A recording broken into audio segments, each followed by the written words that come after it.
দোকান থেকে তো মিষ্টি দই কিনেই আনা যায়, বাট বাড়িতে এইভাবে দই পাতলে তার মজাই আলাদা।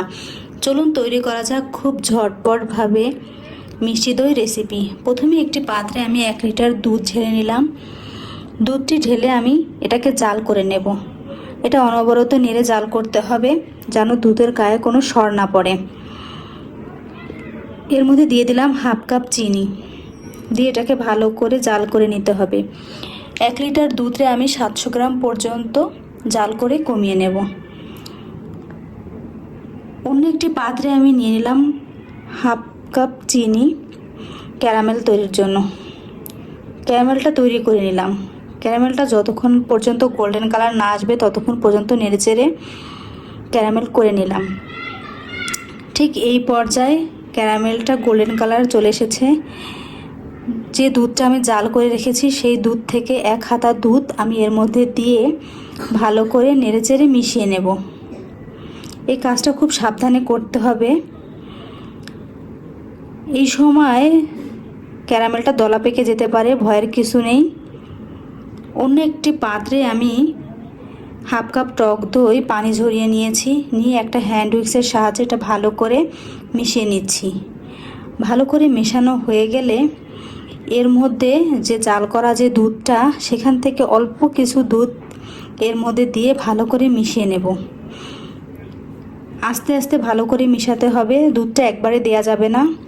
অল্প অল্প করে বারবার করে এই টক দইয়ের সাথে দুধটা মিশিয়ে নিতে হবে। এইভাবে ভালো করে দুধগুলো দিয়ে টক দইয়ের সাথে মিশিয়ে নিলাম। মিশানো হয়ে গেলে যে পাত্রে আমি দইটা সেট করব সেই পাত্রটায় আমি একটু টক দই লাগিয়ে নিলাম। এভাবে টক দই লাগিয়ে নিলে দইটা ভালোভাবে জমে।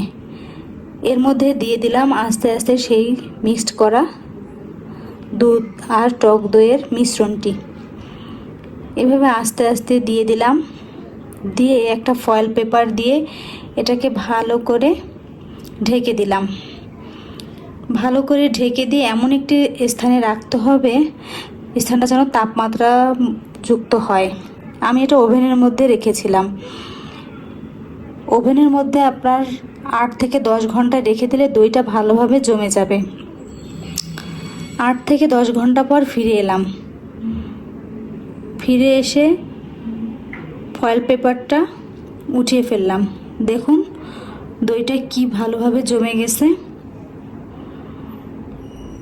দইটায় কিন্তু কোনো পানিও গলেনি, দইটা খুব ভালোভাবে সেট হয়ে গেছে। দইটা চলুন কেটে দেখাই।